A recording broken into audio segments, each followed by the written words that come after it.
Le Club Imo Radio J vous est présenté avec le concours de Helios Premium Immobilier, votre partenaire pour un investissement immobilier rentable et sécurisé au cœur de la Riviera Maya au Mexique. Helios Premium Immobilier par WhatsApp au +33 601 741 452. Radio J. Le Club Imo Radio J, Marc Ezrati. Bonjour à toutes, bonjour à tous et bienvenue dans le Club Imo sur Radio J. Notre invité du jour est l'un des acteurs les plus influents du marché immobilier en France. Il dirige le numéro 1 français des réseaux de mandataires. Olivier Descamps, directeur général d'IAD France, est avec nous. Bonjour. Bonjour Olivier. Marc. Alors, avec vous, on va aborder les grands enjeux qui bousculent le secteur. On va évidemment parler de la suspension de MaPrimeRénov', on va parler des zones rurales pénalisées, on va parler de la paupérisation des copropriétés, mais aussi de la désaffection qu'on sent de plus en plus chez les jeunes pour l'immobilier et aussi les nouvelles attentes des investisseurs locatifs. C'est parti pour un échange sans détour. Alors Olivier, on commence par l'actualité chaude. Le gouvernement annonce la suspension de MaPrimeRénov' dès le 1er juillet. Alors on a appris également la semaine dernière que les monogestes de MaPrimeRénov' ne seraient pas concernés par cette suspension. Comment est-ce que vous réagissez ?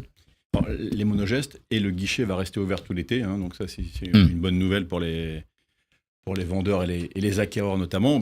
Tout d'abord, ça a été brutal. Oui. Peu de concertation, annonce prévenue 24 heures à l'avance. Donc, premièrement, le sentiment, c'est une brutalité dans ce choix. Même s'il est motivé par des éléments factuels. A priori, il n'y a plus de sous dans les caisses. Il n'y a plus de sous. Ils n'ont pas. Le système est un peu percé, on va dire ça comme ça. Oui. Et certains en profitent. Donc, sur le fond, on peut comprendre. Après, sur pardonnez-moi, mais sur la problématique de la fraude qui a été énormément médiatisée, on peut aussi se poser peut-être des questions là-dessus, parce qu'on n'a pas vraiment de chiffres de la fraude. Non, et puis on n'a pas les chiffres, et en plus, je pense que ça reste une part infime, en tout cas basse, qui ne peut pas à elle seule remettre en cause l'arrêt du dispositif. Donc, ce n'est pas une bonne nouvelle, puisque ce DPE... la prime rénov', l'environnement, la rénovation, il y a aussi est un sujet qui est central. Donc, exactement, il y a peut-être aussi une autre explication. C'est que sur le dispositif MaPrimeRénov', vous avez des agents instructeurs pour la prime qui sont visiblement les mêmes pour le contrôle. Exactement. C'est quelque chose qui pose peut-être aussi un problème. C'est pour ça, dire qu'il ne fallait pas revisiter le dispositif, c'est faux, il faut le revisiter. Moi, je pense qu'il fallait un peu plus de concertation, il fallait un peu plus de temps, et pas cette brutalité-là, parce que derrière, on a évidemment des vendeurs, des acquéreurs, dans le bâtiment, des entrepreneurs qui voient leur marché se réduire comme un de chagrin. Et donc, moi, le terme que je retiens, c'est brutalité, manque de concertation pour demain. Et la décision sur les monogestes, c'est une demi-bonne ou mauvaise décision. Ouais, je ne suis pas convaincu. Le monogeste, c'est pendant longtemps... Rappelez-vous, il y a quelques années, on disait que le monogeste, c'était une façon de jeter de l'argent par les fenêtres. C'était le cas de le dire, d'ailleurs. Pour les fenêtres non rénovées. Non rénovées. Mais non, c'est juste... Alors, c'est pour ça, c'est mieux que rien. On rappelle le monogeste. Le monogeste, c'est une action. Une action. Donc là, les deux actions majeures sont le remplacement de la chaudière et les huisseries menuiseries. C'est ce qui est mis en place. C'est mieux que rien, mais au regard du programme de rénovation, de ce qui a été engagé, c'est finalement une petite goutte d'eau. C'est une petite goutte d'eau, c'est ça. Tout ce qui avait été mis en place. Et le gain énergétique n'est pas avéré avec les monogestes. Sur une chaudière, changer ses menuiseries ne fait pas de mal à l'habitat. Ne fait pas de mal à l'habitat, bien sûr. Ouais. C'est moins fort que tout ce qui a été mis en place, mais ça ne fait pas de mal, donc c'est plutôt une demi-bonne nouvelle. Olivier, est-ce qu'on n'est pas en train de prendre le risque de tuer une dynamique pourtant fragile dans les zones rurales notamment, là où il y a quand même beaucoup de passoires thermiques qui attendaient d'être rénovées? Si, bien sûr, mais on en parlera tout à l'heure, puisque dans le menu que vous avez évoqué, on parlera de fiscalité, de locatif et d'investisseurs. Aujourd'hui, tous ces changements de cap, d'orientation comme ça, brutaux, font perdre confiance. C'est-à-dire que qu'est-ce qu'on attend un peu partout ? C'est de la visibilité. On veut voir des choses sur le long terme. On veut pouvoir s'engager. Je rappelle que derrière ces travaux, il y a parfois des investissements, il y a parfois des crédits, des financements. Donc, il y a le milieu rural, mais on parle de la copropriété, hein, c'est aussi un vrai gros sujet. Donc, finalement, c'est pas un bon signal pour la rénovation énergétique d'ampleur qui avait été lancée il y a quelques années. Alors, on sait, hein, votre réseau IAD, il est très implanté sur tout le territoire. Est-ce que vous avez déjà des remontées de terrain de la part des conseillers de votre réseau sur peut-être le découragement des acquéreurs et des vendeurs face à ces instabilités? Oui, on a un retour d'abord par cette annonce qui a été forte et brutale, comme je l'ai dit tout à l'heure, une inquiétude. Avant, un découragement, c'est l'inquiétude, donc besoin d'information. Donc, nos conseillers ont fait un gros travail pour apporter de l'information. Pour faire un peu de pédagogie. Un peu de pédagogie, mais dans un moment où même le ministère ne savait pas très bien ce qu'il allait faire. Donc là, ils ont annoncé que ça redémarrait le 15 septembre, Monogeste. Le guichet Monogeste reste ouvert et les projets engagés seront financés par MaPrimeRénov'. Donc, rassurance, je dirais, réassurance pour les personnes qui étaient dans le process, mais aujourd'hui, effectivement, il y a une sorte de statu quo dans certains projets en disant, mais j'y vais pas, est-ce qu'il y aura sûrement un décalage dans les propositions, dans les offres d'achat, pour vérifier que je sois éligible? Je ne pense pas que ça freine complètement le marché, mais en tout cas, je pense qu'on va avoir là un temps de latence d'1 mois ou 2 pour se dire, mais finalement, est-ce que j'y vais ou j'y vais pas? Et puis finalement, à quoi je vais avoir droit en termes d'accompagnement de l'État sur la prime rénov'. Donc, découragement, je n'irai pas jusque-là pour nos acquéreurs.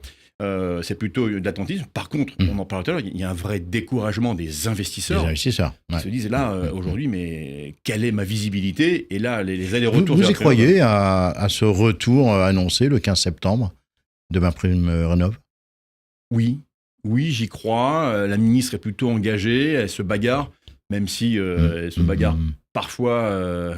avec une écoute difficile, une écoute pas évidente, mais en tout cas, elle est au combat. Donc, je pense que ça va revenir.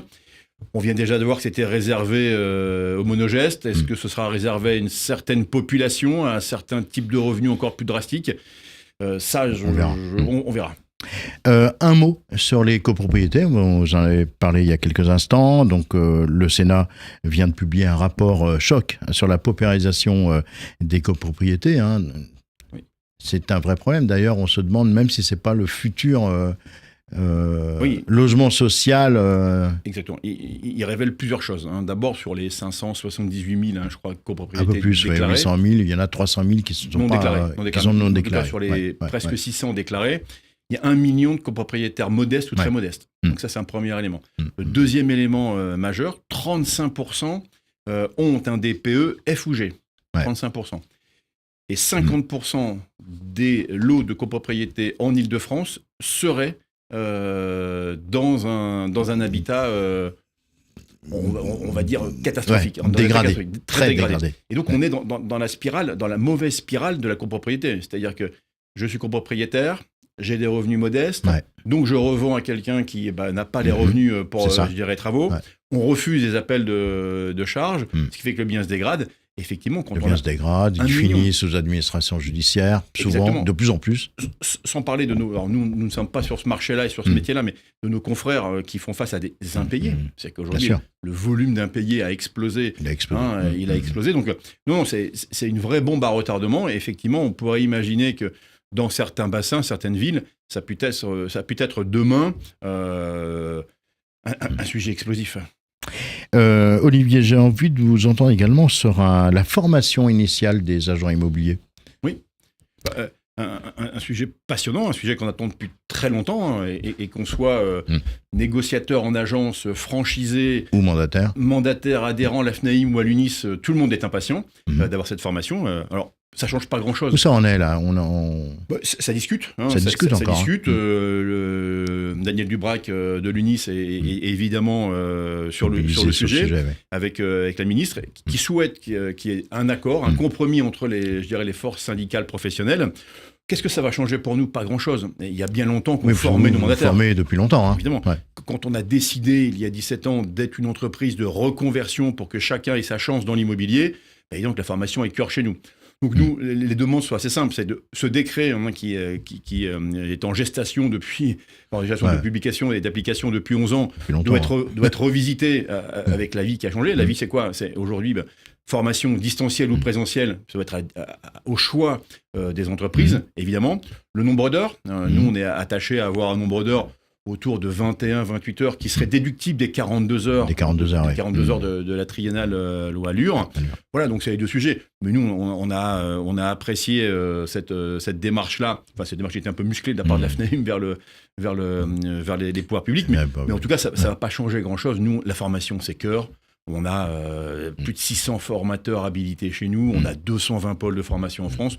Donc, on forme depuis toujours. Donc, c'est finalement une normalisation d'un process existant depuis 17 ans chez nous. Olivier, vous êtes attentif aux signaux faibles. Est-ce que, selon vous, on insiste à une désaffection des jeunes pour la pierre ? Je dirais deux choses. Un peu sur la résidence principale, c'est-à-dire que l'attachement à être propriétaire de sa résidence principale, on peut voir une sorte de début de désamour en disant « mais finalement, moi, je bouge beaucoup, je pars à l'étranger, je déménage et je suis plutôt... locataire dans un co-living, peut-être, mais on ne voit pas des tendances très fortes. Par contre, on voit un intérêt de la pierre en termes d'investissement. Une étude récente a démontré que 81% des 18-24 ans ne croient pas au modèle de retraite dans 20 ou 30 ans. Et la même proportion quasiment, 80%, disent la pierre est le bon refuge pour me préparer une retraite pour demain.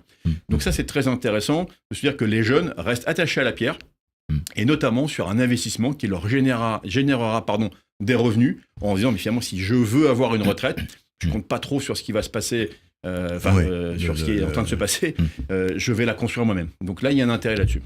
Le lien au patrimoine, est-ce qu'il a changé ? Parce que là on voit aussi, et on l'a vu dans l'actualité cette année, pas mal d'atteintes finalement au droit de propriété. Le droit au patrimoine, il a un peu changé, notamment dans les successions. C'est-à-dire qu'aujourd'hui, la fiscalité sur l'immobilier, elle est juste démente. C'est-à-dire qu'aujourd'hui, vous avez des parents qui ont travaillé pendant longtemps, qui sont construits un patrimoine dans lequel ils auraient juste une résidence principale et juste un bien locatif. On a des enfants qui n'ont pas les moyens de payer ces droits de succession. Donc le sujet, il n'est pas une désaffection du patrimoine, il y a une capacité à pouvoir accueillir ce que les parents ont construit pendant 50 ou 60 ans, parce que la fiscalité est beaucoup trop lourde. Il y a quelques éléments qui ont bougé, mais c'est à la marge. Donc moi, je pense qu'il y a une revisite de la fiscalité autour de la succession, autour de l'immobilier, qui doit être évidemment mise sur la table. Les contraintes, bon, elles sont nombreuses. On a parlé fiscalité, droit de préemption, DPE, etc., sont de plus en plus nombreuses. Est-ce qu'on n'est pas en train d'envoyer un signal à l'investisseur que finalement, il va peut-être bientôt devenir un suspect ? Alors, je ne sais pas si le signal veut dire ça. C'est un peu fort ce que je dis, mais vous voyez, on fait peur en fait à l'investisseur. En tout cas, on freine son envie, ça c'est certain, sur plusieurs éléments. D'abord, un investisseur, je dis très souvent, il fait une partie d'un devoir régalien de l'État, c'est-à-dire de loger des concitoyens. Donc aujourd'hui, moi je pense que c'est respectable d'être un investisseur en immobilier, évidemment, dans des logements décents, dans des logements rénovés, mais de dire aujourd'hui, je loge des Français et des Françaises, donc je dois être respecté. Alors, qu'est-ce qu'attend cet investisseur-là ? Il attend une visibilité sur la fiscalité. C'est-à-dire à quelle fiscalité je vais être mangé. Deuxième élément, comme vous le savez, il y a des loyers qui sont plafonnés. C'est-à-dire que quelque part, j'ai un coût de travaux qui augmente depuis la crise en Ukraine. J'ai un coût de travaux qui augmente. Bien sûr. J'ai un chiffre d'affaires qui est mon loyer qui est plafonné. Et au milieu, on me dit que la prime rénov, tout ça, je ne sais pas où ça va aller, et la fiscalité, je ne sais pas quelle chose je vais être mangé. Là, acceptons que ça peut te décourager. Mais l'appétence pour être investisseur en immobilier à titre locatif, elle reste là. Il y a une attente et tout le monde attend. Alors, malgré ça, justement, donc IAD vient de publier une étude sur l'investissement locatif en 2025. Et là, aux surprises, 6 Français sur 10 veulent encore y croire. Comment est-ce que vous expliquez ça ? Parce que c'est le moyen le plus simple, le plus aisé de se construire un patrimoine et un revenu quand on n'a pas d'argent. C'est-à-dire qu'aujourd'hui, on investit avec un apport raisonnable dans un appartement dans lequel je vais percevoir un loyer d'une valeur 100 et je n'aurai que 10 ou 15% à apporter. Et finalement, on se dit, et dans 15 ans ou 20 ans, j'aurai un revenu locatif qui viendra compléter la petite retraite que j'ai et je laisserai quelque chose à mes enfants. Donc, il y a toujours cette appétence-là. Malgré les obstacles, malgré les cailloux sur le chemin, les Français veulent et croient à l'investissement locatif. Alors, vous le dites, l'envie est là, les obstacles, ils se sont accumulés. Est-ce que l'État ne devrait pas envoyer un message plus clair aux bailleurs particuliers ? Si, on peut parler du statut de bailleur privé, qui est un vieux sujet, mais un vieux serpent de mer. Qui a été confié quand même à Marc-Philippe Daubresse, qui a été secrétaire d'État au logement, et donc le sujet devrait, je pense, avancer. Et donc autour de quoi ? Autour de l'amortissement du bien. C'est en discussion, quel pourcentage, quelle est la durée, tout ça c'est en train d'être débattu. Et il y a un sujet également des charges déductibles qu'il faut travailler. Donc il y a ces deux pans-là qu'il faut travailler. Je suis assez confiant, là aussi, peut-être que je suis un peu trop optimiste, comme tout à l'heure sur ma prime rénov qui devrait voir le jour. Je pense que le statut bailleur privé va sortir à l'automne. Olivier Descamps va marquer une petite pause pour découvrir l'info du jour. L'info du jour vous est présentée avec le concours du site goflint.fr. Goflint.fr, première plateforme de dépose d'annonces gratuite et de mise en relation dédiée à la recherche de biens immobiliers. Goflint.fr. Et aujourd'hui, on va vous parler d'un père en or, selon Le Figaro. Terry, c'est un maçon américain de 61 ans qui a décroché le jackpot, remportant près de 2 milliards d'euros au Powerball, la loterie américaine. Et son premier réflexe, ça n'a pas été de s'acheter une villa à Dubaï ou je ne sais où, mais de rembourser les prêts immobiliers de ses 4 filles. C'est le rêve de tout père, a-t-il soufflé. Terry continue malgré tout à travailler sur les chantiers, mais prévoit aussi de construire quelques maisons avec un ami et de financer des actions contre le cancer du sein. C'est une cause qui lui est chère. L'info du jour vous a été présentée avec le concours du site goflint.fr. Le monde de l'immobilier est une jungle. Trouvez votre nid parmi plus de 400 000 annonces quotidiennes de goflint.fr. goflint.fr. Radio J. Le Club Imo Radio J, Marc Ezrati. Et on est de retour dans le Club Imo sur Radio J avec notre invité aujourd'hui, Olivier Descamps, directeur général d'IAD France.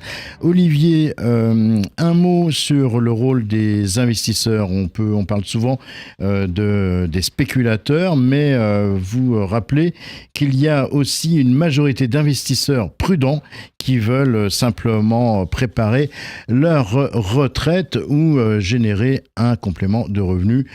Peut-on encore les rassurer ? Oui, on peut les rassurer parce que ce marché reste dynamique, la demande locative est forte. Il faudra donc on peut les rassurer sur le marché, on peut les rassurer demain par les décisions autour du statut de bailleur privé dont on parlait tout à l'heure. Et moi, je suis confiant. Je pense qu'à l'automne, ce statut verra le jour et rassurera tous les investisseurs, je dirais, indépendants qui ont... ce qu'on parle souvent des parfois, c'est un bien en locatif. La complexité réglementaire, un mot peut-être dessus ? Au sens large. C'est un frein majeur. C'est un frein majeur. C'est-à-dire que le choc de simplification, sans faire de politique...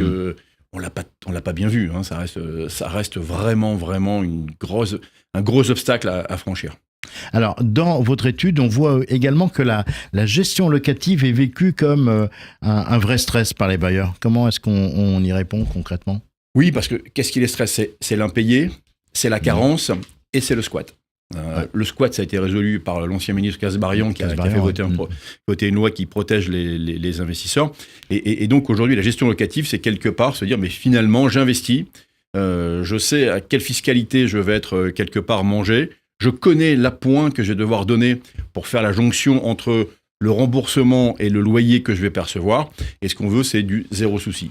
Donc, confier la gestion locative à un professionnel, c'est vraiment très attendu. Vous avez d'ailleurs lancé, vous, une solution, HomePilot by IAD. Oui. Une solution 100% digitale pour la gestion locative. Vous pouvez nous en dire un mot ? Oui, donc c'est une start-up qui a rejoint le groupe il y a maintenant un peu plus de 2 ans, donc qui intègre l'entreprise, dans laquelle on a des belles ambitions, puisqu'aujourd'hui on a 15% de nos compromis qui sont signés par des investisseurs, des propriétaires bailleurs, donc à qui on parle. On a également une croissance externe, puisqu'on a aussi acquis beaucoup de lots en croissance externe pour venir gonfler. Le portefeuille d'HomePilot était d'environ 2000 lots il y a quelques années. On vient de passer la barre des 9000. On a l'ambition de monter à 28 000 lots dans les 3 ans. Et c'est quelque part un cercle vertueux, puisque quand j'ai un investisseur qui cherche un locataire, je suis locataire, je fais gérer son bien. Et quand il décide de remettre son bien à la vente, évidemment, il fait appel à nos conseillers. Est-ce que cette solution, cette digitalisation du marché, elle peut aussi aider à gérer mieux les passoires thermiques, notamment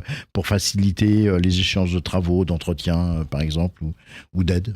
Oui, si elles reviennent. En fait, c'est un peu comme les banques et les néobanques. Aujourd'hui, on a une majorité de Français, de jeunes couples qui préfèrent passer par un full digital, même si sur le terrain, ce sont des hommes et des femmes qui font les entrées, qui font l'état des lieux, qui gèrent les travaux et qui font la vie sur le terrain. Mais la plateforme digitale les rassure. Et évidemment, avec tout ce qu'on a comme données aujourd'hui, comme accès à la data, ça leur permet aussi d'avoir un visu sur leur portefeuille, sur leur patrimoine qui est plus lisible. Vous suivez également toutes les attentes générationnelles, notamment on voit chez les jeunes qui veulent plus de simplicité, du rendement, mais aussi du sens, notamment sur peut-être l'impact environnemental. Est-ce qu'on peut vraiment concilier rentabilité et impact ? Oui, bien sûr. Bien sûr, aujourd'hui, il n'y a plus d'investissement qui se fasse sans mesurer l'impact écologique. Mais également, on a une fondation, comme vous le savez, une fondation IAD, et l'impact social au sens, on a très récemment vu une association avec laquelle on travaille qui s'appelle Fratrie, qui permet à des personnes en situation de handicap de vivre, de colliver avec d'autres colocataires. Et là, donc, aujourd'hui, l'impact sociétal, qu'il soit environnemental ou dans la relation avec l'autre en difficulté, c'est quelque chose qui est complètement lié à l'investissement immobilier. Olivier, vous êtes à la tête d'un réseau qui compte près de 17 000 conseillers. Est-ce que vous sentez venir une reconquête du marché ou un besoin de réinventer le métier ? Aujourd'hui, on a même presque 18 000 conseillers dans le monde, à peu près 14 000 en France. Réinventer le marché, je dirais non de le réinventer, mais de continuer toujours être en amélioration continue. Il y a une vraie attente des clients sur la connaissance des biens, sur comment j'appréhende le bien que je vais acquérir, avoir de l'information, de la visibilité, là aussi sur les taux, par exemple.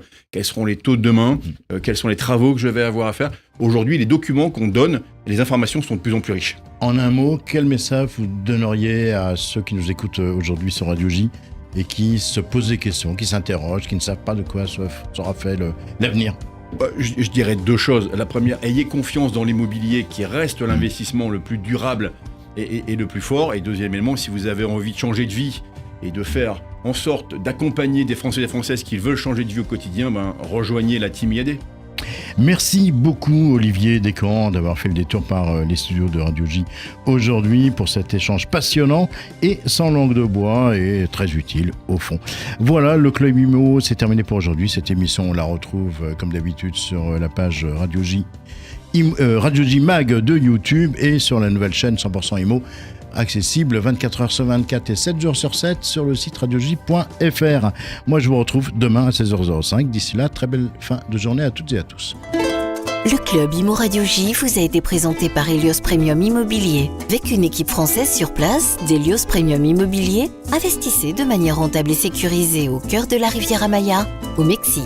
Helios Premium Immobilier. WhatsApp au +33 601 741 452.